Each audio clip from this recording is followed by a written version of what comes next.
ভালোবাসা কি শুধুই পাওয়া? এই যে আমি তোমায় ভালোবেসে ফেললাম, তাতে কি তোমায় পাওয়ার দাবিদার হলাম? হয়তো না। হয়তো কেন? নাই তো। গোপনে ভালোবেসেছি, গোপনে তোমায় পেয়েছি তোমার অজান্তে। না পাওয়ার মাঝেও যে এতটা ভালো লাগা থাকে, কই আগে তো জানতাম না।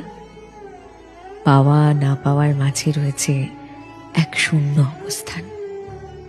ভালোবাসি, ভালোবাসি সেই শূন্যতাকে, যেখানে নেই কোনো ইচ্ছে, নেই কোনো দাবি, নেই কোনো প্রতিদ্বন্দ্বিতা, নেই তোমাকে হারিয়ে ফেলার ভয়, যেখানে আছে শুধুই শান্তি, পরম ভালোবাসার এক অদ্ভুত শান্তি।